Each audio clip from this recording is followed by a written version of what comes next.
Bismillah. Assalamualaikum warahmatullahi wabarakatuh. Alhamdulillahi rabbil alamin. Wa bihi nasta'inu ala umurid dunya waddin.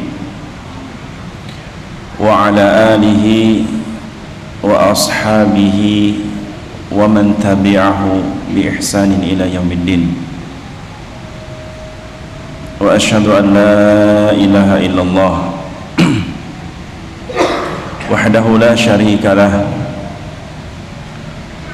wa asyhadu anna Muhammadan abduhu wa rasuluh la nabiyya wa la rasulahu ba'dah. Yaqulu Allah azza wa jalla fi kitabihil karim, ya ayyuhalladzina amanu ittaqullaha haqqa tuqatih wa la tamutunna illa wa antum muslimun. Ya ayyuhan nasu taqu rabbakumul ladzi khalaqakum min nafsin wahidah wa khalaqa minha zawjaha wa batha minhuma rijalan katsiran wa nisaa wattaqullaha alladzi tasaaluna bihi wal arham innallaha kana 'alaikum raqiba. Ya ayyuhalladzina amanu taqullaha wa qulu qawlan sadida yuslih lakum a'malakum wa yaghfir lakum dhunubakum wa man yuti'illaha wa rasulahu faqad faza fawzan 'azima.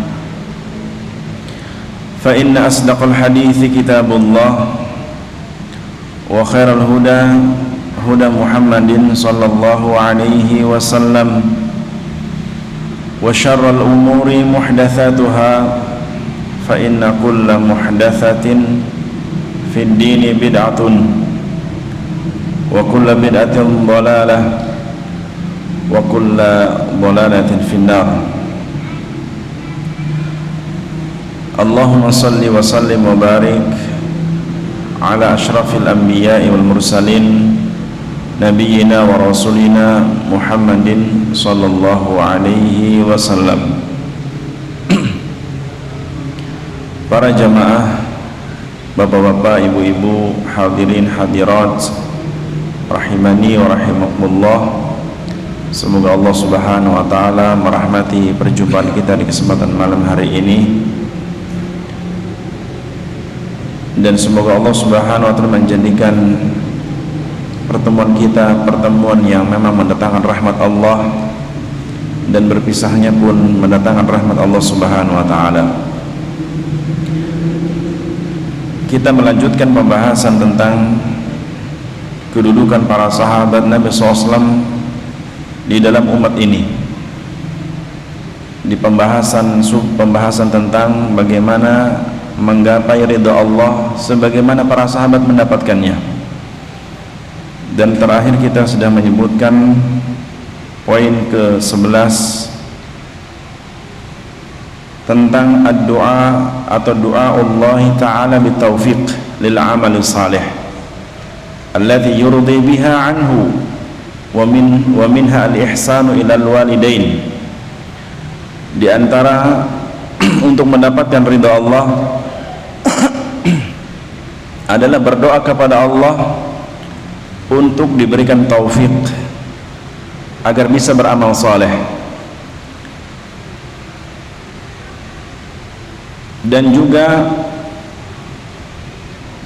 meminta keridhaan kepada Allah untuk orang tua kita, dan berbuat baik kepada kedua orang tua kita. Ini yang kita bahas terakhir kemarin,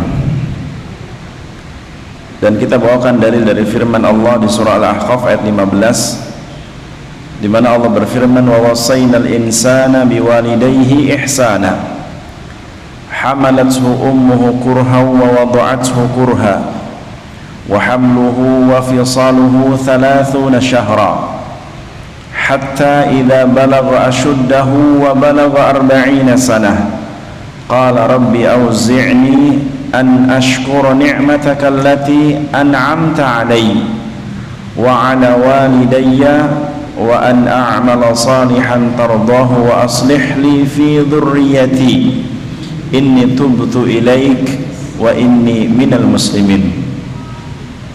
Dan ingatlah, Allah telah berwasiat, Allah telah memerintahkan kepada seluruh manusia agar berbuat baik kepada kedua orang tuanya, agar berbuat baik kepada ibu bapaknya. Ibunya telah mengandungnya dengan susah payah, kemudian melahirkannya dengan susah payah pula. Masa mengandungnya sampai menyapihnya selama 30 bulan, sehingga apabila si anak itu Allah sampaikan di umur dewasa, di mana umurnya mencapai 40 tahun, dia berdoa kepada Allah, ya Tuhanku, ya Rabbku, berilah aku petunjuk agar aku dapat mensyukuri nikmat-Mu. Berilah aku petunjuk hidayah untuk bisa mensyukuri nikmat-Mu yang telah Engkau limpahkan kepadaku dan juga kepada kedua orang tuaku, dan agar aku dapat berbuat kebajikan, berbuat amal saleh yang Engkau ridhoi. Ini diantara yang menjadi inti. Dan beri aku petunjuk untuk bisa berbuat amal saleh yang Engkau ridhoi, dan berilah aku kebaikan yang akan mengalir sampai kepada anak cucuku. Sungguh aku bertaubat kepadamu ya Allah, dan sungguh aku termasuk orang-orang yang berserah diri. Faedah dari ayat ini, yang pertama, Allah Subhanahu wa Ta'ala memerintahkan secara mutlak kepada seluruh manusia dan secara khusus kepada orang yang beriman, yang telah beriman, agar mereka berbakti kepada ibu bapaknya. Dan para menyebutkan bahwa perintah berbakti kepada kedua orang tua itu setelah tauhid kepada Allah. Perintah berbuat baik kepada kedua orang tua itu setelah bertauhid kepada Allah Subhanahu wa Ta'ala. Dan ini juga semakna dengan firman Allah dalam surah Al-Isra, artinya surah Al-Ahqaf ayat 15, semakna dengan surah Al-Isra di ayat 23. Allah berfirman, wa qada rabbuka alla ta'budu illa iyyah wa bil walidaini ihsana. Dan ingatlah, Rabbmu telah memerintahkanmu agar engkau beribadah, agar engkau menyembah kecuali hanya kepada Allah. Kemudian wabil walidaini ihsana, dan hendaklah terhadap ayah ibumu engkau berbuat baik. Engkau berbuat baik. Dari zahir ayat para menjelaskan bahwa Allah memerintahkan kepada hamba-hamba yang beriman, khususnya di ayat ini atau umumnya kepada manusia. Yang pertama, setelah Allah perintahkan kepada manusia untuk mentauhidkan Allah, kemudian berbuat baik kepada ayah ibu. Allah perintahkan setelah tauhid, wabil walidaini ihsana, wabil walidaini ihsana. Karena yang pernah menjelaskan bahwa orang-orang yang kafir sekalipun, ketika di dunia ini dia memperhatikan ayah ibunya, Allah pun memberikan banyak kemudahan dunianya. Sampai pun orang kafir, orang-orang yang kafir, tapi dia berbakti dalam artian berbuat baik kepada ayah ibunya, bertutur kata baik. Karena ada juga orang kafir yang berbuat baik kepada ayah ibunya, bahkan perhatian. Maka Allah memberikan balasan kebaikan di dunia ini. Dengan apa? Dengan dimudahkan urusan dunia-dunianya, sebagai balasan dari dia bakti kepada ayah ibunya. Meskipun bakti seorang anak yang diridhoi oleh Allah dan berbuah pahala di hari kiamat ketika anaknya beriman. Nah itu, ketika anaknya beriman. Tapi ketika tidak beriman, maka balasan kebaikan dari Allah sebatas di dunia saja dan tidak di akhirat. Karena syarat kebaikan di dunia, berbuah kebaikan di hari kiamat, pelakunya beriman. Jika tidak, maka tidak. Dan ini sebagaimana yang Nabi sabdakan dalam sebuah hadis. Ini pernah menjelaskan dalam sebuah hadis yang diriwayatkan Imam Muslim dan yang lainnya. Tentang balasan sebuah kebaikan, tentang balasan dari sebuah kebaikan. Satu contoh umpamanya di hadis riwayat Imam Muslim,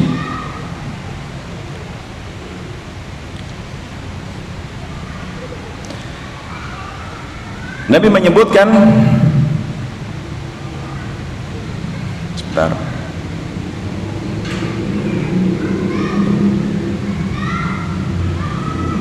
innallaha la yadhlimul mu'min hasanatan yu'ta biha fid dunya wa yuthabu 'alaiha fil akhirah. Sesungguhnya Allah tidak akan mendolimi seorang mukmin dari sebuah kebaikan sekecil apapun. Ini riwayat Imam Muslim. Sesungguhnya Allah tidak akan mendolimi seorang mukmin dari sebuah kebaikan sedikit pun, kecuali kebaikan yang ia lakukan di dunia, yu'ta biha fid dunya. Artinya setiap kebaikan yang dilakukan oleh seorang mukmin, Allah berikan balasannya di dunia. Wa yuthabu 'alaiha fil akhirah, dan Allah memberikan balasan lagi di hari kiamat dengan pahala berlimpah. Jadi double. Setiap mukmin yang berbuat kebajikan, apalagi kebajikannya besar seperti birrul walidain setelah tauhid, maka Allah akan memberikan balasan kebaikannya di dunia dan juga di hari kiamat diberikan pahala berlimpah. Berarti double kan, dunia akhirat. Wa ammal kafiru fayu'tihi hasanatihi fid dunya. Adapun orang-orang kafir yang berbuat kebajikan, dalam artian kebaikan manusia secara umum, ya, artinya kebaikan manusia seperti apa? Tadi orang kafir berbuat baik kepada orang tuanya, umpamanya, ini amalan besar. Maka siapapun, adapun orang kafir yang dia berbuat kebaikan di dunia, fayu'tihi hasanatihi fid dunya, Allah memberikan balasan kebaikannya di dunia. Dengan apa? Dengan dimudahkan urusan dunianya, ya. Hatta idza afdha ilal akhirat, tetapi ketika dia sampai di urusan akhirat, artinya di hari kiamat, lam takun lahu hasanatan yu'ta biha khairan. Adapun di hari kiamat tidak ada satupun kebaikan yang Allah berikan balasannya di hari kiamat. Artinya kebaikan-kebaikan yang dilakukan orang kafir di dunia sebatas dibalas di dunia saja. Di hari kiamat tidak ada sedikit pun kebaikan yang Allah berikan. Tidak. Makanya di sini menyebutkan bahwa, menunjukkan bahwa siapapun yang berbuat kebaikan sampai pun orang kafir, Allah berikan balasannya di dunia. Ya, Allah berikan balasan dunia. Di antara apa? Berbakti kepada orang tua, karena kebaikan yang paling utama setelah tauhid berbakti kepada orang tua. Artinya di sini bahwa sioknya seorang mukmin yang ngerti tauhid, sioknya seorang mukmin yang ngerti dan faham tauhid, dia harus lebih perhatian terhadap kedua ibu bapaknya. Sederhananya gini, nek wis ngaji berarti apa? Lihat ke orang tuanya gitu. Ciri orang itu bahasanya apa? Ngajinya kena atau ngajinya masuk setelahnya, lihat kepada orang tuanya. Makin baik apa tidak? Atau sebaliknya jadi buruk? Atau merasa lebih daripada orang tuanya? Kelihatan, ya, kelihatan. Kenapa? Karena Allah perintahkan bakti seorang anak kepada orang tua setelah tahu tauhid, dan itu kebaikan yang paling besar di antara manusia setelah tauhid. Itu apa? Birrul walidain. Birrul walidain, ya. Bahkan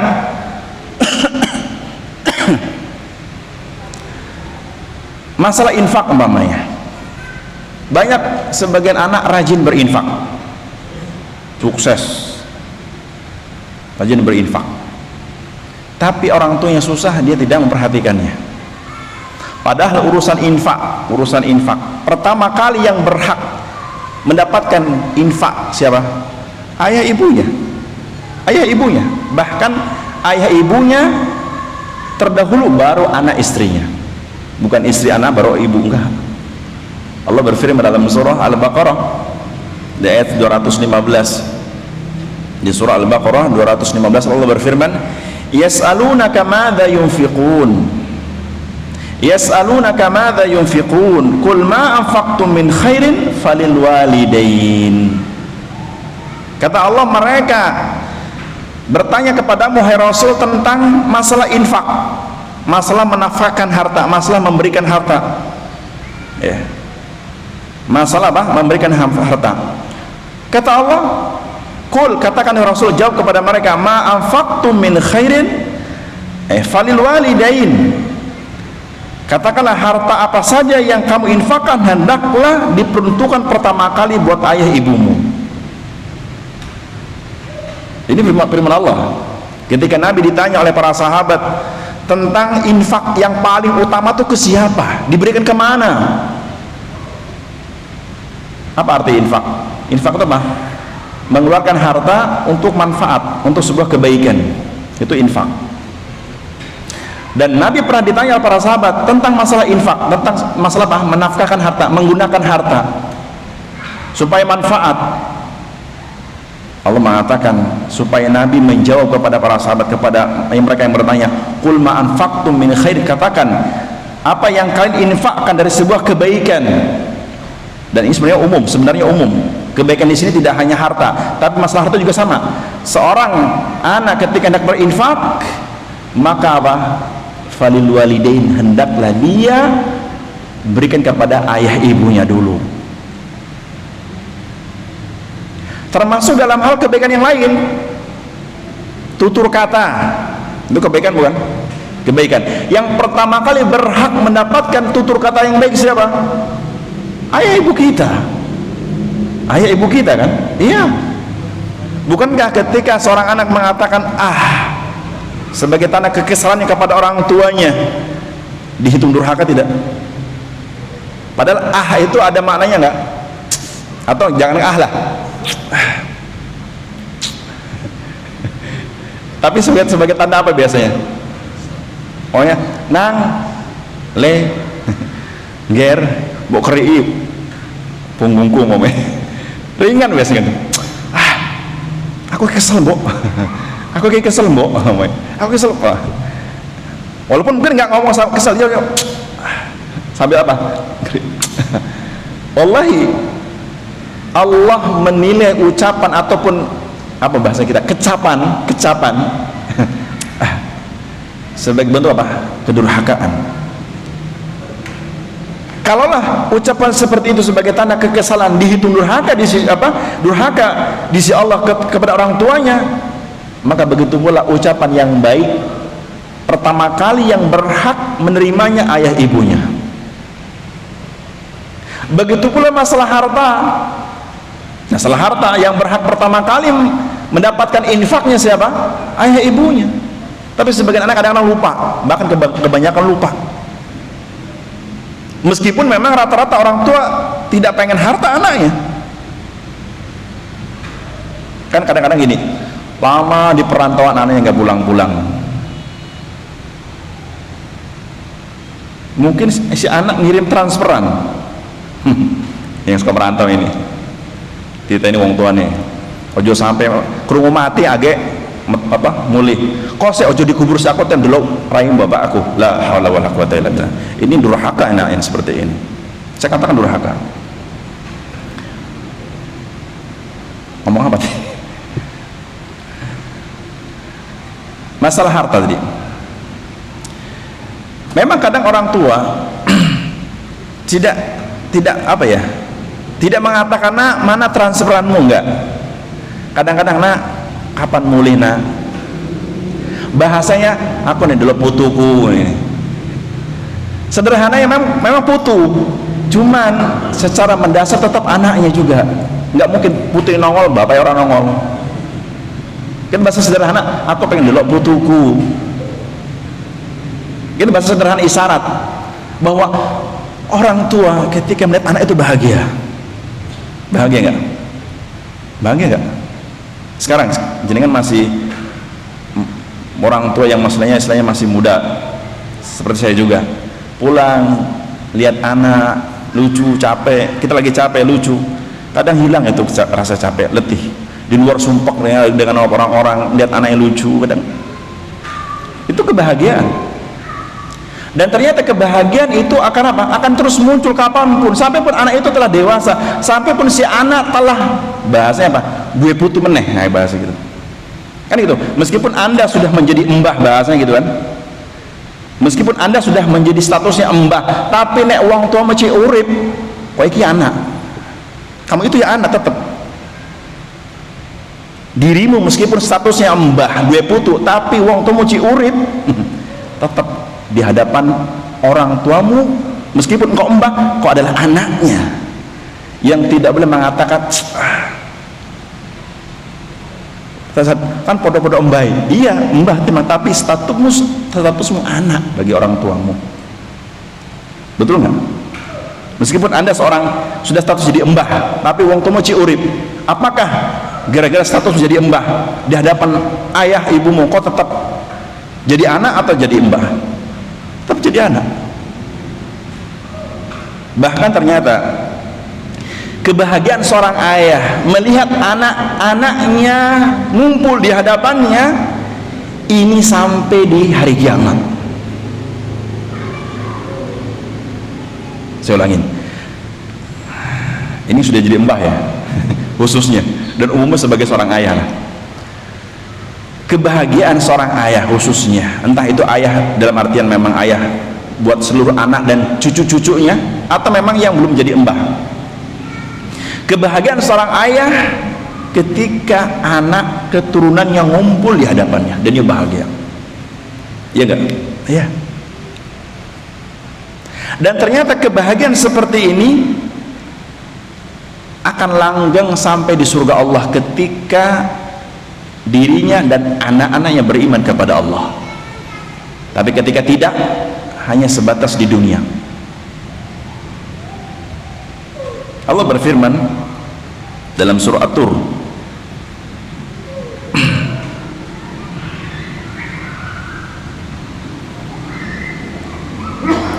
di ayat 21,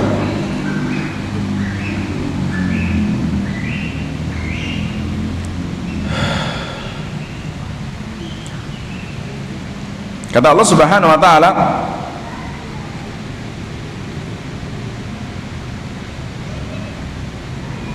walladzina amanu wattaba'athum dzurriyyatuhum biimanin alhaqna bihim dzurriyyatahum wa ma alatnahum min 'amalihim min syai' kullu imri'in bima kasaba rahin. Dan orang-orang yang beriman kemudian anak cucunya juga beriman, mengikuti ayah yang beriman. Artinya ada peran ayahnya mengajak anak-anaknya beriman, atau memang anaknya juga memang beriman. Intinya apa? Orang-orang yang beriman kemudian anak cucunya juga beriman kepada Allah, maka buahnya kata Allah, alhaqna bihim dzurriyyatahum, maka kami akan pertemukan dirinya dengan anak-anaknya, dengan anak cucunya di surga Allah. Di surga Allah, Allah yang mempertemukan. Al-haqna, kata Allah ini benar fiilnya rubai. Al-haqna, lahiqa itu artinya bertemu, tapi kalau al-haqa mempertemukan. Kalau antum pernah belajar bahasa Arab ada namanya fiil thulathi mazid. Fiil thulathi mazid, fiil yang aslinya 3 huruf ada tambahan 1 huruf, mazid di harf tambah 1 huruf. Di sini apa? Lahiqa artinya bertemu, tapi kalau al-haqa mempertemukan. Siapa yang mempertemukan? Allahu Rabbul Alamin. Allahu Rabbul Alamin. Dan Allah menjanjikan orang-orang yang beriman kemudian anak cucunya juga diajak untuk beriman kepada Allah. Kata Allah, alhaqna bihim dzurriyyatahum, kami akan pertemukan mereka dengan anak cucunya. Di mana? Tentunya di surga Allah. Wa ma alatnahum min 'amalihim min syai'. Bahkan anak cucunya tadi yang beriman yang Allah pertemukan di surga mana? Di surga orang tuanya. Artinya di surga orang tuanya, di surga yang telah Allah berikan buat orang tuanya, bukan di surga anaknya, di surga orang tuanya, di surga yang telah menjadi jatah buat orang tuanya. Dan itu tanpa mengurangi kenikmatan surga ayahnya sedikit pun.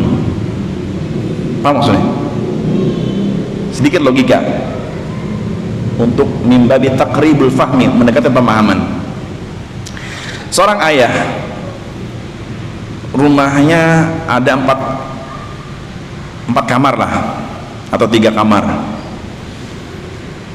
Satu buat dia dengan istrinya, satu buat anak perempuan, satu buat anak laki. Ketika anaknya 2, satu laki satu perempuan, pas satu-satu kamarnya kan? Iya pas. Anaknya 2, laki 2 perempuan 2, mulai agak sempit gitu. Sekarang kalau anaknya nikah tetap di situ, kira-kira mengurangi fasilitas kenikmatan rumah orang tuanya nggak? Mengurangi nggak? Kita bicara di dunia, pasti mengurangi. Termasuk beras, harusnya kalau berdua cuman mamanya sehari setengah kilo, kalau situ banyak bisa jadi 2 kilo 3 kilo sekali masak gitu. Artinya bertambah, sehingga ekstra harus cari nafkah kalau ternyata di situ apa anaknya banyak gitu kan. Itu di dunia logika seperti itu, tapi tidak berlaku di hari kiamat. Sebagaimana yang Allah firmankan, wa ma'alatsnahum min 'amalihim min syai', dan itu tidak mengurangi sedikit pun kenikmatan masing-masing. Artinya meskipun anak-anaknya dikumpulkan di surga ayahnya, tidak mengurangi kenikmatan surga yang telah Allah berikan buat ayahnya, tidak sedikit pun. Kenapa? Allah mengatakan kullu mri'im bima kasaba rahin, karena setiap orang tergantung dengan usaha amal soleh yang ia kerjakan ketika di dunia. Plusnya ngumpul sama ayah ibunya di surga orang tuanya, luar biasa. Hikmahnya apa? Hikmahnya dalam sebuah hadis disebutkan hikmahnya, dan Imam Ibnu Katsir membawakan sebuah riwayat. Hikmah Allah mempertemukan anak-anak yang beriman di surga orang tuanya. Beliau membawakan riwayat dari Abdullah bin Abbas. Qala, kata Abu Abbas, innallaha la yarfa'u, artinya ketika Ibnu Abbas menjelaskan ayat ini, innallaha la yarfa'u dzurriyyatal mu'minina fi darajatih, sesungguhnya Allah akan mengangkat derajat orang-orang yang beriman di tingkatan surga ayahnya. Artinya anak-anak yang beriman akan Allah angkat derajatnya sesuai dengan derajat tingkatan ayahnya. Mungkin ayahnya lebih, ibadahnya lebih, imannya lebih, Allah angkat derajat anak-anak yang beriman sebanding dengan ayahnya. Kemudian wa in kanu dunahu fil amal, meskipun anak-anaknya amal solehnya tidak seperti orang tuanya, artinya mungkin amal solehnya biasa-biasa aja, tapi karena dia beriman dan ayahnya beriman, Allah angkat derajat anaknya. Walaupun dalam konteks yang lain bahwasannya ada seorang ayah Allah angkat derajatnya gara-gara si anak, karena anaknya hafal Quran. Pernah kita bahas dulu tentang masalah apa? Pembahasan Al-Quran. Seorang anak yang memiliki hafal Al-Quran dan dia memiliki hafal yang baik, bahkan dia paham Al-Quran, di hari kiamat Allah akan angkat derajat orang tuanya disebabkan anaknya. Begitu pula kelak anak-anak akan Allah angkat derajatnya bersama ayahnya.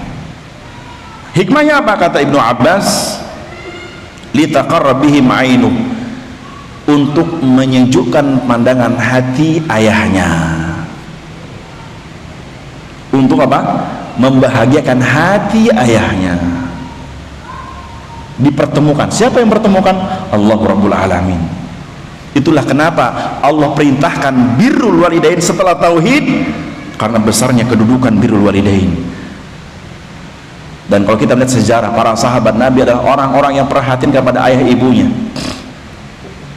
Bahkan pernah mengatakan bahwa bakti yang paling besar seorang anak terhadap ayah ibunya yang masih kafir, ketika anaknya bisa menjadi pintu hidayah atas keislaman ayah ibunya. Saya ulangin, dan ini ucapan para ulama.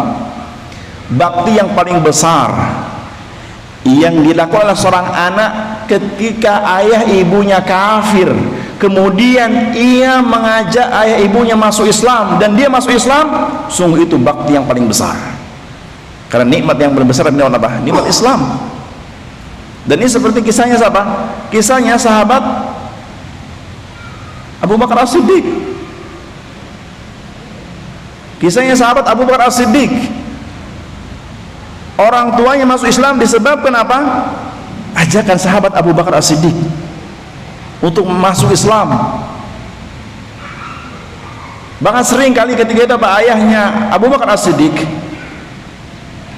ketika di awal-awal Islam kita tahu peran sahabat Abu Bakar di awal-awal Islam itu sangat penting, terutama dalam membebaskan sahabat-sahabat yang disiksa seperti Bilal yang membeli siapa? Sahabat Abu Bakar, dan langsung memerdekakan ketika itu. Sehingga ketika Abu Bakar As-Siddiq radhiyallahu anhu banyak menginfakkan hartanya untuk memerdekakan budak-budak yang lemah secara zahir, ayahnya kasihan kepada Abu Bakar. Wahai Abu Bakar, kenapa kau infakkan hartamu untuk menolong orang-orang du'afa? Artinya apa? Dalam dialog tersebut ayahnya Abu Bakar merasa kasihan kepada Abu Bakar yang menginfakkan hartanya untuk menolong orang-orang yang lemah. Tapi di situ disebutkan bahwa Abu Bakar melihat bahwa ayahnya dan ibunya ada kecenderungan kepada Islam, tapi ketika itu belum mau masuk Islam, yang pada akhirnya selain beliau adalah orang yang paling berbakti kepada ayah ibunya, beliau meminta kepada Nabi, ya Rasulullah, doakan untuk ayah ibuku agar dia memeluk Islam. Dan seringkali Nabi Abu Bakar memintanya kepada Nabi untuk mendoakannya, dan dengan izin Allah atas permintaan sahabat Abu Bakar kepada Rasulullah mendoakan agar ayahnya Abu Bakar As-Siddiq dan ibunya masuk Islam dan masuk Islam. Dan juga kisahnya sahabat Abu Hurairah, ayahnya masuk Islam karena Abu Hurairah, luar biasa. Nah, di sini menunjukkan bahwa peran penting seorang anak, peran seorang anak ketika menjadikan ayah ibunya masuk Islam dan menjadi sebab keislaman ayah ibunya, di situ bakti yang paling besar yang dilakukan oleh seorang anak. Usman mengatakan, saat bagaimana kalau sudah Islam, ayah ibuku Islam, bakti apa yang paling besar untuk ayah ibuku? Jika anda adalah orang yang sudah diberikan hidayah untuk mengenal sunnah dengan baik, maka pintu terbesar untuk bakti kepada ayah ibumu ketika ayah ibumu bisa memahami sunnah Nabi atau menjadi apa? Menjadi orang yang condong kepada ajaran Nabi SAW dan engkau menjadi pintunya, maka itulah bakti yang paling besar. Maka saya katakan tadi, orang yang sudah ngaji harusnya lebih perhatian kepada ayah ibunya, bukan menelentarkan atau membiarkan. Acuh tak hasuh. Karena Allah memerintahkan seorang yang beriman kepada Allah untuk menginfakkan hartanya pertama kali kepada ayah ibunya, baru kerabat yang jauh, ya, wal aqrabin, baru kepada kerabat-kerabat yang dekat, kemudian yang jauh, wal yatama, baru kepada anak-anak yatim, wal masakin, kepada orang-orang miskin, wabni sabil, baru kepada orang yang ibnu sabil atau yang dalam perjalanan. Ini menunjukkan bahwa urutan afdaliyah berinfak seperti itu, urutan afdaliyah, keutamaan berinfak seperti itu. Pertama, orang tua dulu. Jangan merasa orang tua lagi. Dulu di zaman Rasulullah ada seorang pemuda yang merasa hartanya dicuri ayahnya. Kan dia bekerja kan udah besar bekerja dia udah bisa dapat harta, kemudian orang tuanya, ayahnya, mengambil hartanya tanpa seizinnya, dan dia menilai itu sebuah kezaliman. Dia yang bekerja, ayah yang ngambil tanpa seizinnya, tanpa keridhaannya. Apa yang terjadi? Ia mendatangi Nabi SAW berharap Nabi menolongnya, berharap Nabi membelanya. Datang kepada Rasulullah, inna abi akhadha mali, wahai Rasul, sesungguhnya ayahku mengambil hartaku tanpa seizinku, tanpa keredaanku, sedangkan aku yang bekerja. Dan pemuda ini berharap Nabi membelanya karena posisinya terdolimi. Dia bekerja, ayahnya enak-enak ambil hartanya. Kan kalau kita lihat dohir kan kayaknya betul juga ya. Anak rokok segawe, anak orang tuanya gini-gini. Dia berharap orang tuanya apa? Ya orang tua. Rasulullah membelanya. Apa mendengar pemuda ini menuturkan bahwa ayah telah mengambil hartanya, justru Nabi mengatakan, anta wa maluka li abika, anta wa maluka li abika, dirimu dan hartamu milik ayahmu. Diamlah pemuda tadi. Allahu Akbar. Dirimu dan hartamu milik orang tuamu. Yang namanya pemilik berarti butuh izin nggak? Anda punya harta, ambil harta Anda, butuh izin nggak? Butuh nggak? Tapi ironis ada sebagian orang dia yang bekerja mau ngambil harta ngomong sama istrinya. Kadang susah mau keluar. Nah, ini juga masalah. Wong dia yang kerja tiap hari kosong, butuh duit terus. Wah, ya Allah. Ada seperti itu? Banyak. Maka beristighfarlah kepada Allah Subhanahu wa ta'ala dan berlindunglah dari tipu daya istri. Iya, istri itu punya tipu daya. Nah, kedudukan pemuda tadi seperti itu, merasa bahwa ayahnya seenak-enaknya gitu. Tapi kata Nabi, anta wa maluka li abika, dirimu dan hartamu milik orang tuamu. Artinya sekiranya si ayah mengambil seluruh harta, maka tidak ada kezaliman sedikit pun bagi si ayah, dan tidak bernilai kezaliman sedikit pun. Sampai di sini paham? Kenapa? Justru tadi hak untuk berinfak pertama kali si anak adalah apa? Ayah ibunya. Ayah ibunya. Dan ini perintah Allah Subhanahu wa ta'ala. Kemudian faedah yang lain, tujuan kita ngaji supaya paham ya. Berikutnya kata Allah mengingatkan bagaimana kedudukan ibu. Hamluhu wa hamluhu kurhahu. Hamalathu ummuhu kurha wa wada'athu kurha. Ibunya mengandungnya dengan susah payah. Ibunya telah mengandung dirinya dengan susah payah sampai melahirkan dengan susah payah. Bahkan Allah menyebutkan wa hamluhu wa fisaluhu 30 syahra. Allah menyebutkan dari mengandungnya sampai menyapihnya selama 30 bulan. Berapa tahun 30 bulan? 1 tahun 12 bulan. 30 bulan? 2 tahun 24 bulan. 30 bulan? 2 tahun setengah. Kok bisa? Berarti hamilnya berapa bulan? Menyapih dalam ayat disebut apa? Dalam ayat disebutkan 2 tahun. Amaini 2 tahun. Kalau menyapihnya 2 tahun berarti mengandungnya berapa tahun? Berapa bulan? 6 bulan. Bisa? Allah menyebutkan bahwa ayat ini menjelaskan tentang kehamilan minimal. Kehamilan minimal. Kalau seandainya hamil itu 9 bulan 9 hari, kemudian menyapih 2 tahun, berarti berapa? 3 tahun kurang? Ya kurang sebulan lah, kurang apa? 3 bulan gitu. Ya kan, 3 tahun kurang 3 bulan. Nah sekarang berarti berapa? 30 bulan. Maka di sini kalau kita lihat di sini hamluhu wa fisaluhu 30 syahra, mengandungnya dan menyapinya sampai 30 bulan. 30 bulan ya, 30 bulan berarti 2 tahun setengah. Kalau kita ambil hamil normal berapa? 9 bulan 9 hari, taruh 9 bulan berarti menyapinya berapa?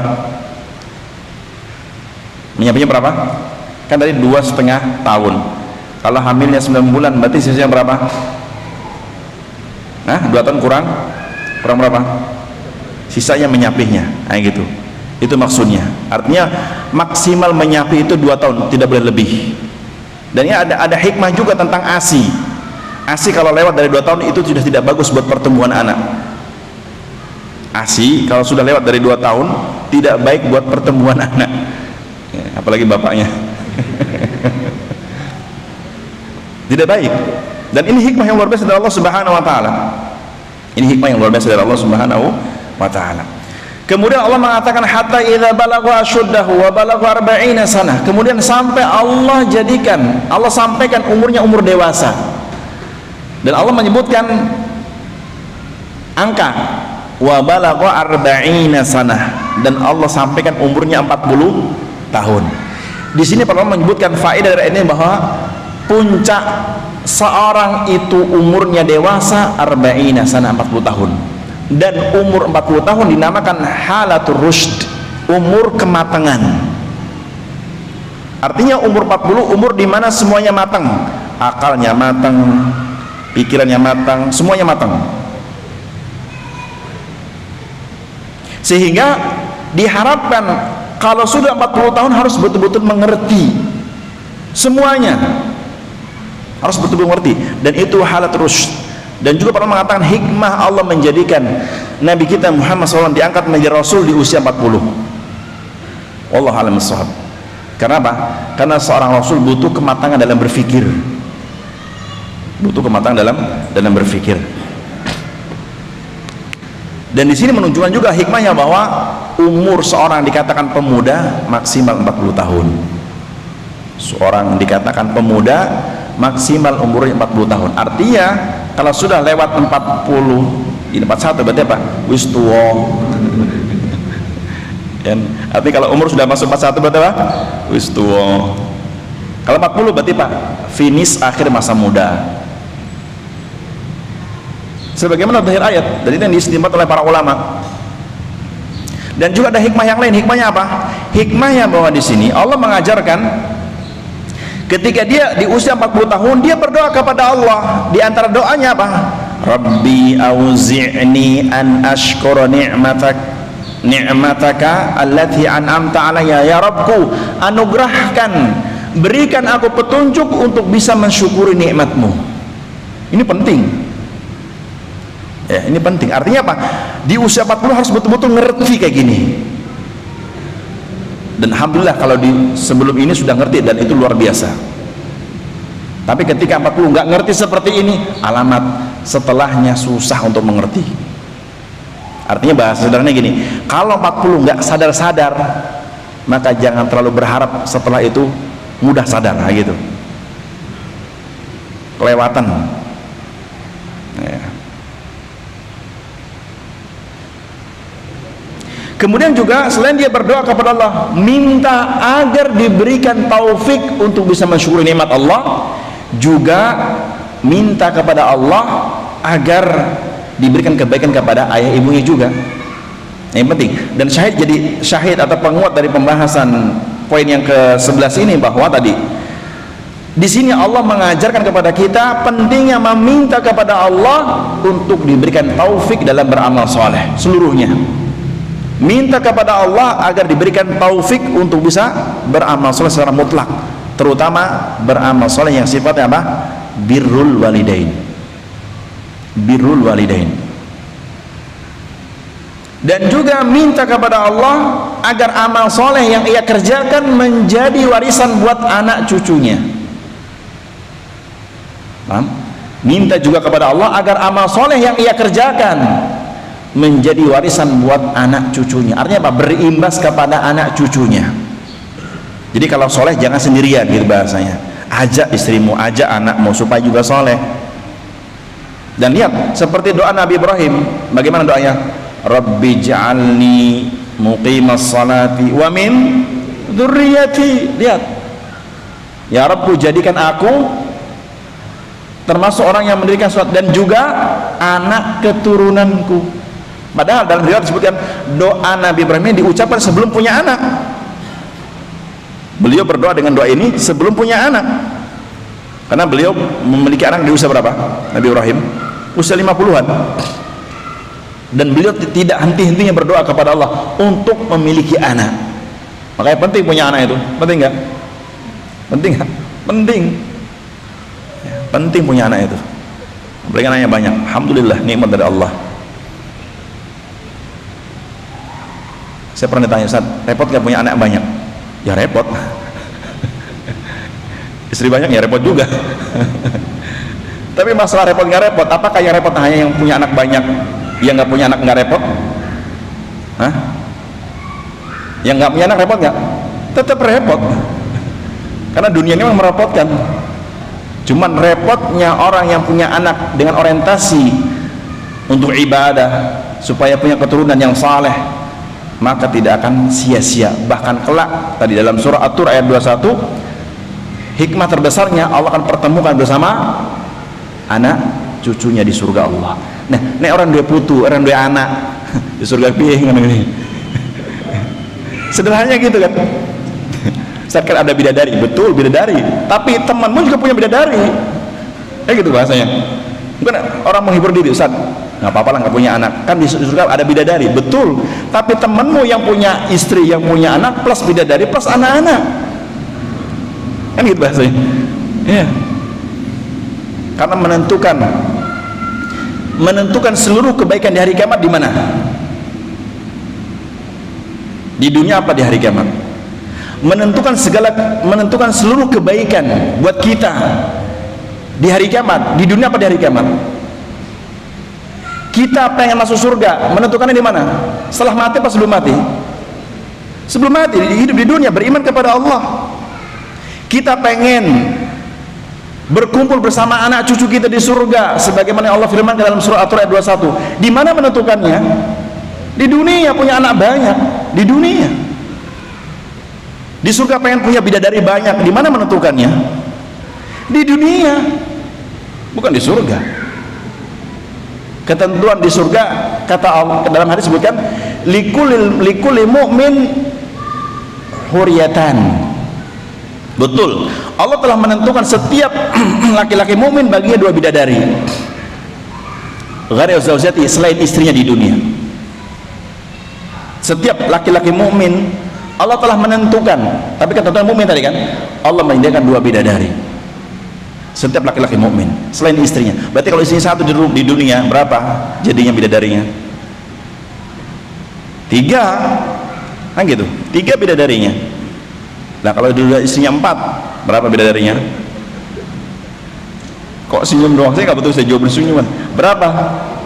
6, kan di dunia 4, di surga 2, selain istrinya di dunia 2, 6. Kalau dia di dunia mati syahid, berapa yang Nabi janjikan setiap laki-laki yang mati syahid dinikahkan berapa bidadari? 72, selain istrinya di dunia. Nah kalau istri di dunia 4, 6 sahih, berarti 76. Nah kalau dia di dunia anaknya ada 20, berapa? 10 atau 40 anaknya. 10. Ustaz, terlalu menghayal. Enggak menghayal, realita.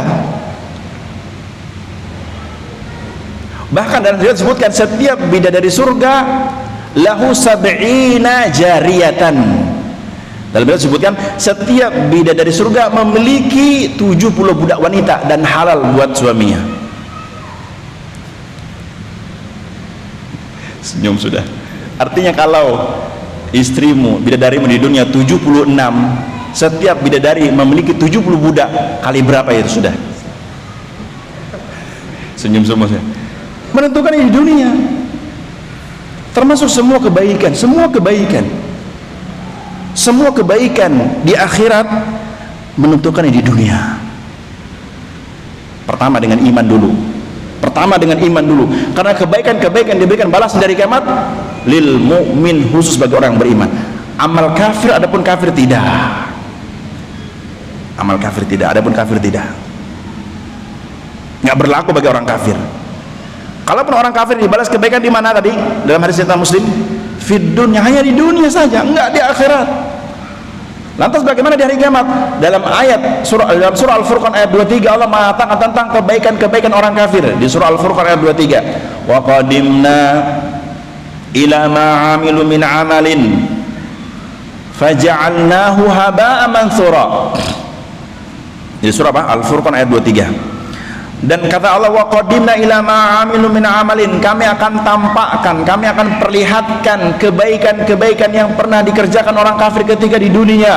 Kami perlihatkan mereka di hari kiamat. Oh, si kafir ini dulu di dunia bantu orang, bantu ini. Allah perlihatkan dari kiamat, ini dulu kebaikannya. Tapi setelah diperlihatkan, apa kata Allah? Faja'alnahu haba'an mansura. Setelah diperlihatkan, kami jadikan kebaikan tadi bagaikan debu yang berterbangan. Berarti nggak dibalas? Nggak dibalas. Tapi mukmin tadi Allah berikan balasan. Allah pertemukan dengan anak-anaknya, dengan cucu-cucunya, dan dia bahagia. Bahkan puncak kebahagiaan seorang mukmin apa? Bertemu Allah Rabbul Alamin. Pertemuan itu nikmat demi Allah. Nikmat nggak? Antum ngaji online apa offline, enak mana? Ngaji bertemu dengan online enak mana? Enak offline. Karena sering ada zaman bersat, kok beda yang ngaji online sama offline antum kalau ngisi? Memang beda. Nah gimana online orang yang cuma liatin HP sendiri, sing diliatin HP ya, karena yang liatin HP kan juga gambar saya sendiri, ya saya ngomong sendiri. Kalau ngomong sendiri berarti apa? Ya saya kayak khutbah. Iya, jujur saya kalau ngisi pengajian online saya mirip khutbah. Kenapa? Karena nggak ada audien HP pun gambar saya sendiri. Nggak aktif, bahasanya nggak ada emosionalnya, beda. Maka yang bertemu itu nikmat. Makanya puncak sesuatu yang paling nikmat ketika bertemu Rabbul Alamin. Sebagaimana seorang mukmin ketika bertemu istrinya di surga nikmat. Seorang mukmin ketika bertemu dengan anak-anaknya nikmat. Begitu pula puncak kenikmatan seorang mukmin ketika dia bertemu Rabbul Alamin. Dan itu puncak kenikmatan. Dalilnya apa? Surah Al-Kahfi ayat terakhir. Allah berfirman, "Faman kana yarju liqa rabbi falyamal amalan salihan wa la yusyrik bi ibadati rabbi ahada." Apa maknanya? Barang siapa yang berharap untuk berjumpa, bertemu face to face, bertemu langsung. Bertemu siapa? Bertemu Rabbnya Allah Rabbul Alamin. Allah yang mengatakan, siapa yang menginginkan bertemu dengan Allah Rabbul Alamin, kata Allah, falyamal, hendaklah dia beramal. Amalnya bagaimana? Amalan salih, amal yang saleh. Apa dasar amal saleh? Amal itu perintah Allah dan amalnya sesuai contoh Nabi, itu amal saleh. Amalnya perintah Allah dan beramalnya sesuai yang Nabi contohkan, itu amal saleh. Makanya amal yang bid'ah tidak termasuk amal saleh, amal yang tertolak. Kenapa? Karena itu bukan amal saleh. Meskipun pelakunya menganggap amal saleh, tapi Allah dan Rasul tidak menganggap, maka tidak termasuk amal saleh, dan ini menjadi penghalang untuk bertemu Allah. Makanya orang-orang kafir kebaikan-kebaikannya tidak menghantarkan bertemu Allah. Kenapa? Karena orangnya tidak beriman. Lihat, kebaikan-kebaikan orang kafir di hari kiamat Allah jadikan bagaikan debu berterbangan. Kenapa? Karena pelakunya tidak beriman kepada Rabbul Alamin yang memberikan pahala. Karena tidak pantas untuk apa? Diberikan balasan, sebagaimana tidak pantas untuk bertemu Allah. Lihat, jangankan antara hamba dengan Allah, antara suami dengan istri, ketika salah satunya tidak beriman, apakah pantas dipertemukan di surga? Apakah pantas istrinya Nabi Nuh Allah pertemukan di surga bersama Nabi Nuh, sedangkan di dunia dia istrinya? Tidak pantas. Kenapa? Karena istrinya tidak beriman. Allah SWT mengatakan dalam surah apa tuh? Surah At-Tahrim ya. Wa daraballahu mathalan dalam surah apa? At-Tahrim ya, At-Tahrim betul ayatnya. Daraballahu mathalal ladzina imra'ata Nuh wa imra'ata Lut di surah Nuh, At-Tahrim.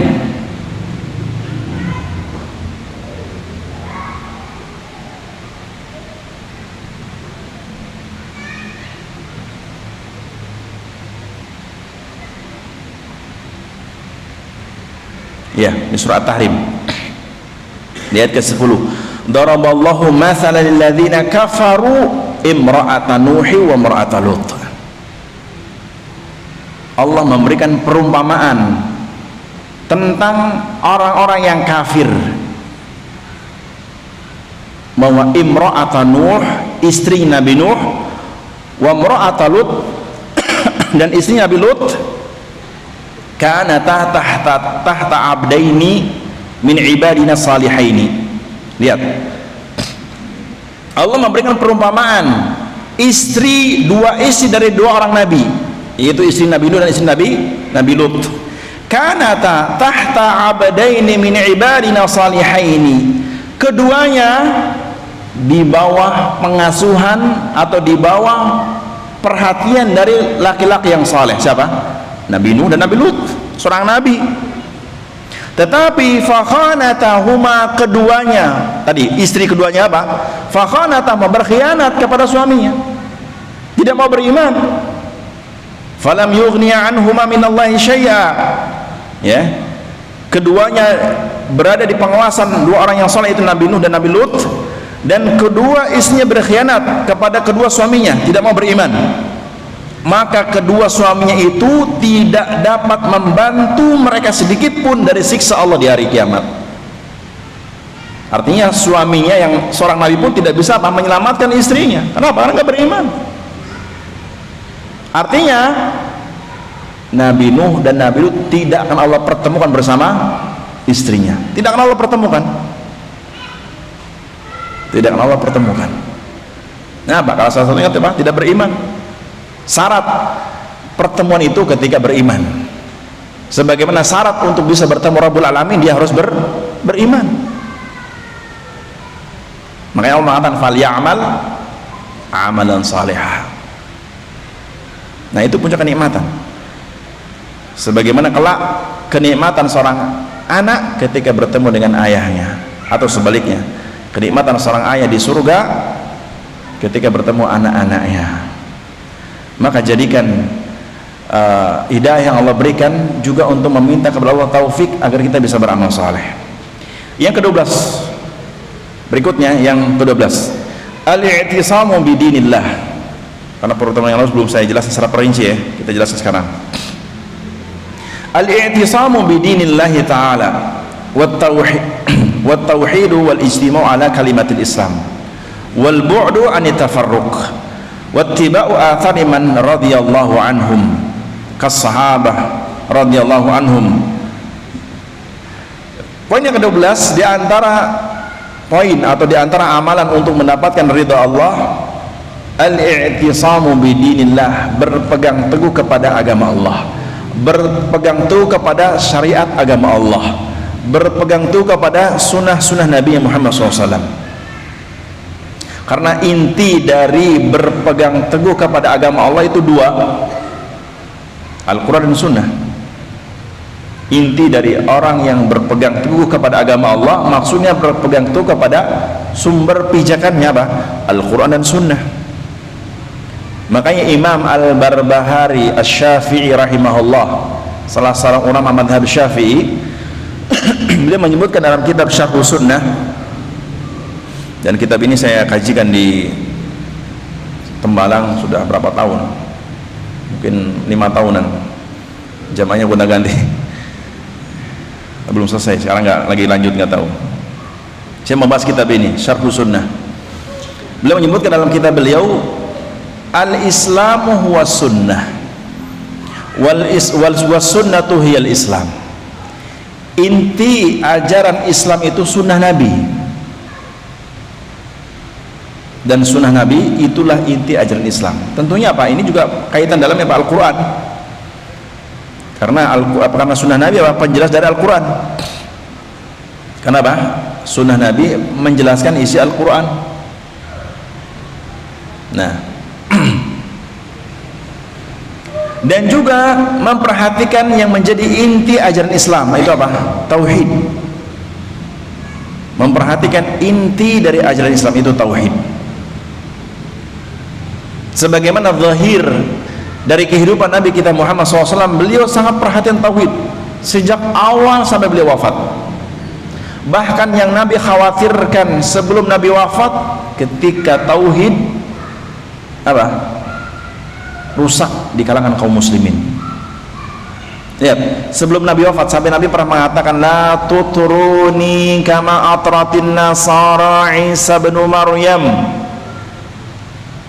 La tutruni kama atratin nasara Isa bin Maryam. Janganlah kalian menyanjungku, janganlah kalian memujiku berlebihan sebagaimana orang-orang Nasrani menyanjung Isa bin Maryam. Orang Nasrani nyanjung Isa itu apa? Ibnullah, anak Allah. Di kesempatan yang lain mereka mengatakan Isa itu ya Allah. Itu ocehannya orang-orang Nasrani. Ya, antum bisa baca dalam Al-Qur'an. Dalam Al-Qur'an Allah menyebutkan tentang masalah ini. Laqad kafara alladziina qalu, di berbagai ayat. Contoh di surah Al-Maidah ayat 17. Surah Al-Maidah ayat 17 Allah berfirman, laqad kafara alladziina qalu innallaha huwal masih ibnu Maryam.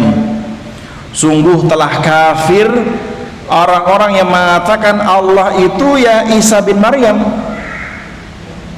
Ya Allah mengatakan sungguh telah kafir.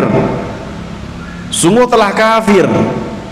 Artinya kalau dia sebelumnya ngaku muslim, ngaku mukmin, tapi mengatakan Allah itu ya Nabi Isa, maka apa? Batal keimanannya. Dan Allah yang mengatakan sendiri, laqad kafara alladziina qalu innallaha huwal masih ibnu Maryam. Sungguh telah kafir orang-orang yang mengatakan Allah itu ya Al-Masih bin Maryam. Qul faman yamliku minallahi syai'a in arada an yuhlikal masih ibn Maryam wa ummuhu wa ma fil ardi jami'an. Katakan, Allah sama mengatakan ya, Allah mengajak untuk berpikir, khususnya orang-orang Nasrani yang mengatakan Allah itu Nabi Isa. Katakanlah wahai Rasul kepada mereka, siapakah yang dapat menghalang-halangi kehendak Allah jika Allah hendak membinasakan Al-Masih putra Maryam berserta ibunya? Adakah yang bisa menghalangi? Kalau Allah hendak membunuh Nabi Isa, mencabut nyawa Nabi Isa dan ibunya, adakah yang bisa menghalangi? Tidak ada.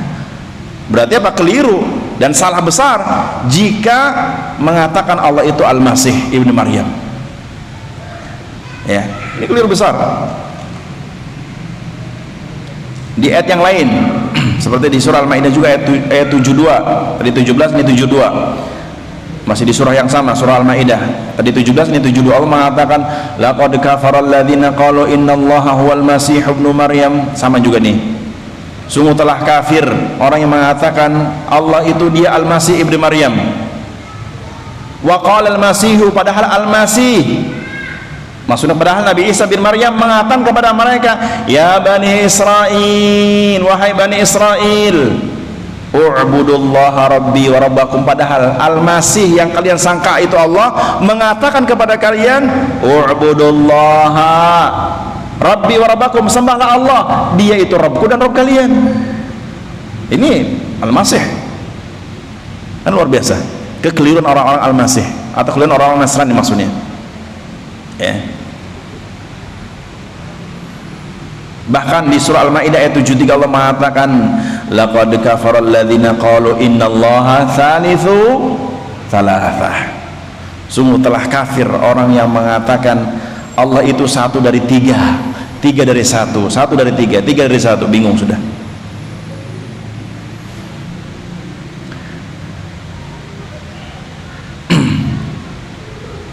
Bahkan di surah Al-Maidah juga, masih di surah Al-Maidah, kalau kita melihat di surah Al-Maidah juga di ayat terakhir atau 116, atau di ayat terakhir maksudnya, di ayat 116 Allah sampai mengatakan, wa idh qala Allahu ya Isa ibn Maryam a anta qulta lin-nasi ittakhiduni wa ummiya ilahaini min dunillah. Ingatlah ketika Allah berkata kepada Nabi Isa bin Maryam, wahai Isa, apakah engkau pernah mengatakan kepada manusia, jadikan diriku dan ibuku dua sesembahan yang disembah selain Allah? Pernahkah kau mengatakan demikian? Pernahkah kau nyuruh kepada Bani Israel untuk menjadikan dirimu dan ibumu dua sesembahan selain Allah? Apa kata Nabi Isa jawabannya? Qala subhanak. Nabi Isa menjawab, maha suci engkau ya Allah. Qala subhanak ma yakunu li an aqula ma laysa li bihaq. Subhanallah, maha suci engkau ya Allah, tidak mungkin aku mengatakan sesuatu yang bukan hakku. Karena hak sesembahan haknya siapa? Hak peribadatan haknya siapa? Allah Rabbul Alamin, bukan hak Nabi Isa, bukan pula hak seluruh para rasul. Ini haknya mutlak milik Allah. Kemudian dikatakan, in kuntu qultuhu faqad alimtah, jika aku pernah mengatakan hal ini kepada manusia, tentu engkau telah mengetahui ya Allah. Ta'lamu ma fi nafsi wa la a'lamu ma fi nafsik, karena engkau ya Allah tahu apa yang ada pada diriku dan aku tidak tahu apa yang ada pada dirimu. Innaka anta 'allamul ghuyub, karena engkau maha mengetahui perkara gaib termasuk dalam hati. Ma qultu lahum illa ma amartani bih, yang aku ucapkan kepada manusia sebagaimana yang kau perintahkan. Apa itu? Ani'budullaha rabbi wa rabbakum, yang aku katakan kepada Banu Israel, sembahlah Allah, dia Rabbku dan Rabb kalian. Itu yang aku katakan kepada umatku. Wa kuntu alaihim syahida ma dumtu fihim, dan aku menjadi saksi atas mereka selama aku masih ada di antara mereka. Falamma tawaffaitani kunta antar raqiba alaihim, tapi jika engkau ya Allah mewafatkan aku, maka engkau lah yang akan menyaksikan terhadap perbuatan Bani Israel. Wa anta ala kulli syai'in syahid, dan engkau maha menyaksikan atas segala sesuatu. Ini yang Allah jelaskan. Ini yang Allah jelaskan. Karenanya berpegang teguh kepada agama Allah satu prinsip yang sangat mendasar, dan tauhid merupakan inti semua ajaran para rasul. Tauhid inti semua ajaran para rasul, termasuk ajaran Nabi Isa bin Maryam. Dalam hadis riwayat Imam Ahmad dan Imam Al-Bukhari juga ada, Nabi mengatakan innal anbiya'a ikhwatun li'allat ummahatuhum syatta wa abwadinuhum wahid. Para nabi dan rasul itu ibaratkan saudara seayah. Para nabi dan rasul itu, kata Nabi, ibaratkan saudara seayah. Ummahatuhum syatta, ibu-ibu mereka berbeda, wadinuhum wahid, tapi agamanya satu. Maksudnya bahwa para nabi dan rasul itu inti agamanya satu, apa? Tauhid. Ani'budullah, ya, dalam surah An-Nahl ayat 36 itu ada juga, walaqad ba'atsna fi kulli ummatin rasulan ani'budullaha wajtanibut taghut. An-Nahl 36. Sungguh telah kami utus setiap manusia seorang rasul yang intinya sama, ani'budullah, ngajak beribadah kepada Allah. Termasuk Nabi Isa, wajtanibut taghut, dan memerintahkan umatnya untuk menjauhi sesembahan selain Allah. Itu semua ajaran para nabi. Karena ya di umat Nabi Muhammad pun bahwa inti agama ajaran Nabi Muhammad ada pada tauhid, dan Nabi sangat memperhatikan ini sampai beliau sebelum wafat tadi. Dan tadi kaitan dengan larangan Nabi untuk tidak memuji Nabi berlebihan, karena khawatir Nabi Muhammad diposisikan sebagaimana yang pernah dilakukan oleh orang Nasrani, menyamakan Nabi Isa dengan Allah. Nabi khawatir Nabi Muhammad disamakan dengan Allah Subhanahu wa taala. Berarti pembahasan tauhid bukan tauhid. Dan Nabi mengatakan innama ana abdun, aku ini hanya hamba. Aku ini hanya hamba seperti kalian. Faqulu abdullahi wa rasulih, maka katakan tentang aku ini hambanya Allah dan utusannya. Sudah cukup. Nabi mengatakan sendiri, innama ana abdun, aku ini hamba. Faqulu anni, katakan tentang aku abdullahi wa rasulih, hambanya Allah dan utusannya. Sama halnya persaksian kita tentang Nabi Isa, apa? Nabi Isa abdullahi wa rasulih, hamba Allah dan utusannya. Perkara Nabi Isa lahir tanpa ayah ini keistimewaan, dan ini haknya Allah Subhanahu wa taala, karena tidak ada yang mustahil bagi Allah, ya. Kalau ada seorang mengatakan Nabi Isa pantas dipertuhankan karena lahir tanpa ayah, kalau begitu Nabi Adam lebih berhak. Kalau logikanya demikian, kenapa? Nabi Adam lahir tanpa ayah dan ibu. Tapi tidak seperti itu logika ketuhanan.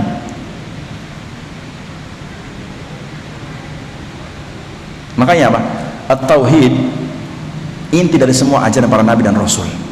Bahkan akidah kita bahwa Nabi Isa itu kan belum wafat. Ini akidah kita, akidah kaum muslimin. Nabi Isa belum wafat, masih hidup. Dan di antara akidah kita juga Nabi mengkhabarkan bahwa Nabi Isa nazilun qabla yaumil qiyamah, sebagaimana sabda Nabi kita Muhammad SAW, anna Isa nazilun qabla yaumil qiyamah, bahwa Nabi Isa akan turun ke bumi sebelum hari kiamat. Bahkan di antara tanda-tanda akan datang hari kiamat turunnya Nabi Isa alaihi salam. Berarti selama ini Nabi Isa, klaimnya orang-orang Nasrani Nabi Isa telah disalib, dusta dong, dusta. Kan klaimnya orang-orang Nasrani bahwa Nabi Isa itu telah disalib, juru selamat. Tidak. Ini akidah kita lah. Kita berbicara akidah kita, konsep tentang akidah kita. Saya tidak mempermasalahkan akidah orang lain, itu hak mereka sendiri. Tapi kita membahas sebagaimana keyakinan Nabi Isa juga. Allah menyebutkan coba dalam surah An-Nisa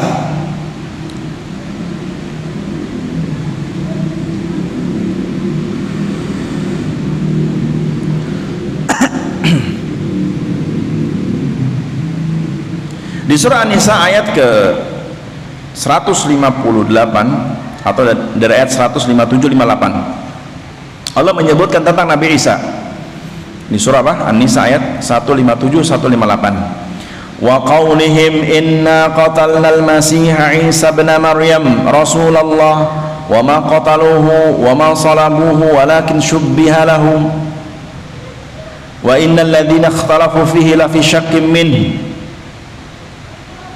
ma lahum bihi min ilmin illa ittiba' adh-dhann wa ma qataluhu yaqinan bal rafa'ahu Allahu ilaihi wa kana Allahu azizan hakima. Allah mengatakan tentang orang-orang Nasrani yang mengklaim telah membunuh Nabi Isa. Allah menyebutkan Rabbul Alamin yang ucapannya dzalikal kitabu la raiba fih. Kalamullah. Rabbul Alamin mengatakan wa qaulihim, adapun ucapan mereka, ucapan orang-orang Nasrani yang mereka mengatakan inna qatalnal masih ibn Maryam, sungguh kami telah membunuh Al-Masih Isa bin Maryam, yang dia Rasulullah, betul-betul Rasulullah kata mereka. Kata Allah wa ma qataluhu, sungguh mereka itu tidak membunuh Nabi Isa. Wa ma salabuhu, sungguh mereka itu tidak mensalib Nabi Isa. Lalu siapa yang disalib? Siapa yang dibunuh? Allah mengatakan walakin syubbiha lahum, tetapi yang dibunuh dan disalib itu seorang laki-laki yang diserupakan dengan Isa bin Maryam. Syubbiha lahum, yang diserupakan seolah mata mereka melihat Isa, padahal bukan. Lantas siapa? Dalam riwayat disebutkan bernama Yehuda. Yehuda itu orang munafik yang membelot dari ajaran Nabi Isa. Yehuda.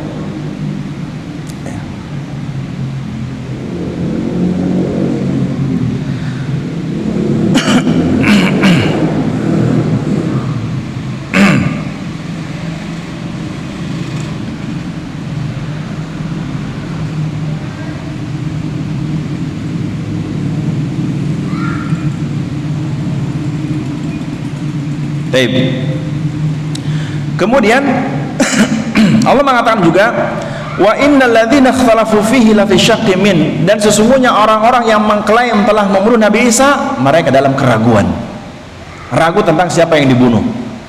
Allah menjelaskan sendiri, sesungguhnya mereka yang telah mengklaim telah membunuh Nabi Isa, sungguh mereka dalam keraguan tentang orang yang dibunuh. Wa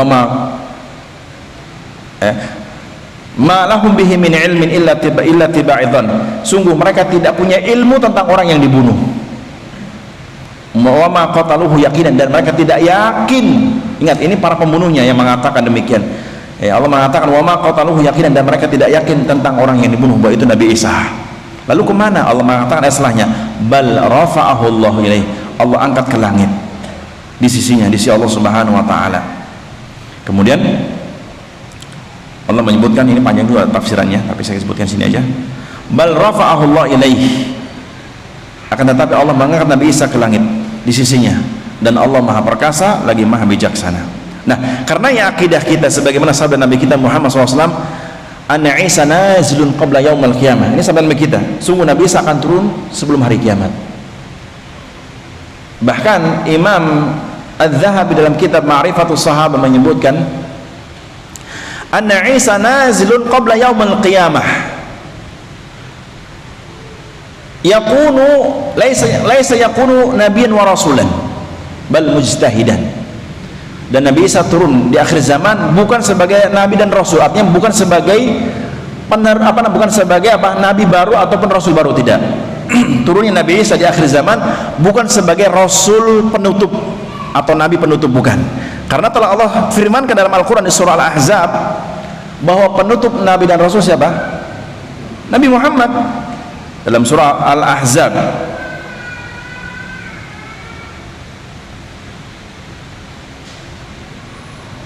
ma kana Muhammadun aba ahadin min rizalikum walakin Rasulullah wa khataman nabiyyin. Ya, surah Al-Ahzab ayat 40.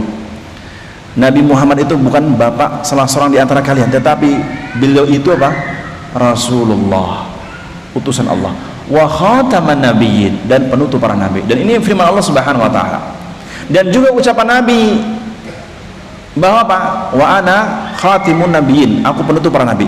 Atau juga di antara nama nabi kita beliau mengatakan bahwa wa ana aqibun, aku ini aqib. Maksudnya nabi memiliki nama aqib, artinya alladzi la nabiyya ba'di, tidak ada nabi setelahku.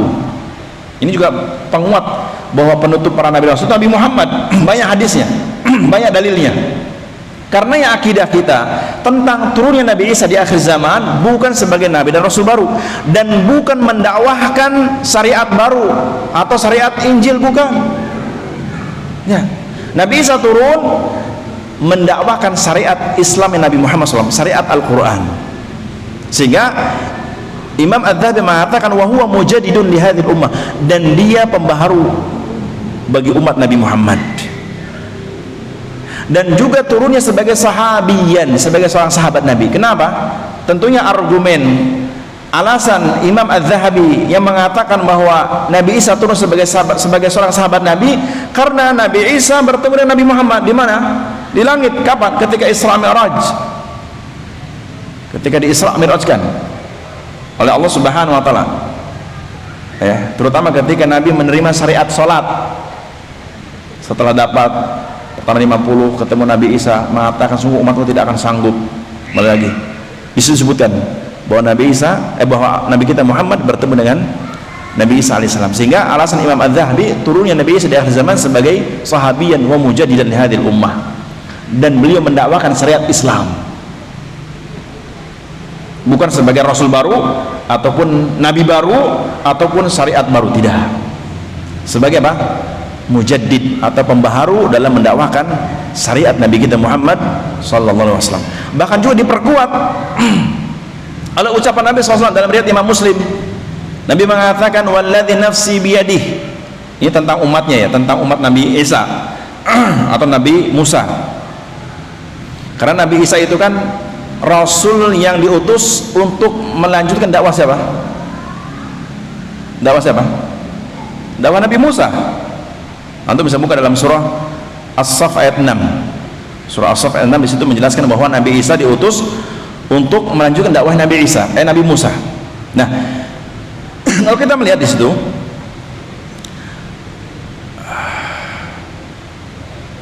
Nabi Isa alaihissalam turun untuk mendakwakan syariat Nabi Muhammad SAW. Karenanya umat Nabi Isa atau Nabi Musa yang mendapati kerasulan Nabi Muhammad wajib masuk kepada agama Nabi Muhammad dan wajib berikrar menjadi umat Nabi Muhammad.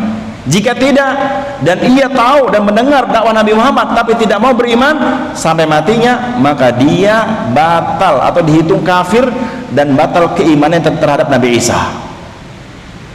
Riwayat Imam Muslim, Nabi bersabda, "Walladzi nafsi biyadihi la yasma'u bi ahadun hadhil ummah, la yasma'u bi ahadun hadhil ummah yahudiyyun wala nasraniyyun thumma mata wa lam yu'min billadzi ursiltu illa kana min ashabin nar."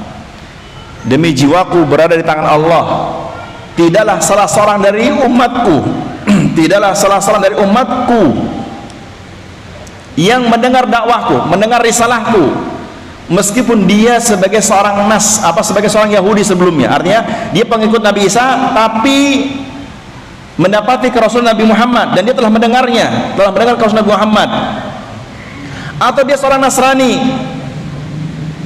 pengikut Nabi Isa dan dia telah mendengar kerasulan Nabi Muhammad, telah tahu, summa mata, kemudian sampai matinya, walam yu'min billadzi ursiltu, sampai matinya dia tidak beriman kepada kerasulanku, kata Nabi, illa kana min ashabin nar, melainkan dia menjadi penghuni neraka jahanam.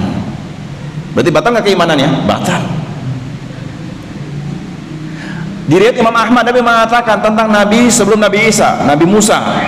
Di riwayat Imam Ahmad, Nabi mengatakan lau kana Musa hayyan ma wasi'ahu illa an yattabi'ani. Lau kana Musa hayyan, ma wasi'ahu illa an yattabi'ani. Sekiranya Nabi Musa hidup, maksudnya hidup di zamanku, tidak pantas baginya kecuali harus mengikuti syariatku. Artinya tidak pantas Nabi Musa mendakwakan syariat Taurat di zaman kerasulan Nabi Muhammad, bahkan wajib menjadi pengikut Nabi Muhammad sallallahu alaihi wasallam. Itu pernyataan Nabi kita sendiri. Dan para nabi dan rasul semuanya saling beriman. Ya. Amanar rasul bima unzila ilaihi min rabbih. Semua para rasul itu saling beriman satu sama lain.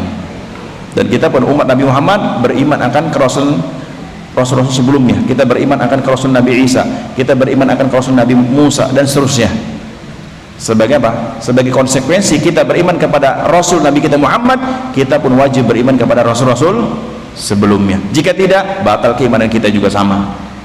Begitu pula apa? Orang-orang ahlul kitab, yang mereka mengingkari kerasulan Nabi Muhammad, batal keimanan kepada Nabi Isa alaihissalam. Para jamaah rahmat Allah subhanahu wa ta'ala, jadi inti ajaran para nabi dan rasul adalah tauhid. Karenanya komitmen kita pun sebagai umat Nabi Muhammad tauhid, at-tauhidu tauhid, tauhid dan tauhid. Ya. Bahkan semua kehidupan kita harus landasannya tauhid. Berumah tangga landasannya tauhid, ya enggak? Iya. Bermasyarakat tauhid, bermuamalah tauhid. Apalagi bikin yayasan, tauhid utamakan. Jangan semangat bikin yayasan baru orang belajar tauhid, bahkan sibuk dengan yayasannya. Kapan belajarnya? Yayasan itu hanya wadah, wasilah untuk bisa belajar dan bisa memahami tauhid. Bahkan tanpa yayasan pun bisa nggak belajar. Antum bisa kan, nggak punya yayasan bisa belajar. Alhamdulillah, sahih. Karena inti tujuan kita apa? Ibadah. Wa ma khalaqtul jinna wal insa illa liya'budun. Dan inti ibadah at-tauhid. Sebagaimana penafsiran Abdul bin Abbas, makna liya'budun ay liwahiduni, mentauhidkan aku. Karena inti ibadah mentauhidkan Allah Subhanahu wa taala. Saya kira demikian yang bisa kita sampaikan. Insyaallah mungkin di kesempatan yang akan datang kita sedikit membahas tentang faedah-faedah dari menggapai keridhaan Allah. Mungkin ada beberapa poin saja, 4 atau 5. Setelah itu kita masuk pada pembahasan tentang memahami hak-hak para sahabat Nabi radhiyallahu anhum insyaallah. Jadi pembahasan kita berikutnya nanti mungkin lebih kepada memahami hak-hak para sahabat Nabi radhiyallahu anhum jami'an. Jadi sampai di sini kita pembahasan kita tentang menggapai ridha Allah sebagaimana para sahabat sudah selesai. Wallahu a'lam bissawab, wa sallallahu wasallam ala nabiyyina Muhammad wa ala alihi wa sahbihi ajma'in. Ada pertanyaan? Masih ada 5 menit. Biasanya ada pertanyaan, dengar lagi. Sudah paham semua insyaallah. Saya berharap materi ini bisa dicetak ya. Cuman waktunya saya. Karena materi ini cukup panjang dan saya sudah susun sebagian, belum saya rapikan. Bisa dicetak sehingga jenengan punya catatan, punya bukunya. WA banyak sekali. Semoga dimudahkan. Artinya semoga Allah mudahkan saya untuk bisa menyusunnya. Karena berbagai literatur sebagian sudah saya susun panjang dari awal pembahasan. Dari awal pembahasan sudah saya susun. Dulu kita pertama bahas apa?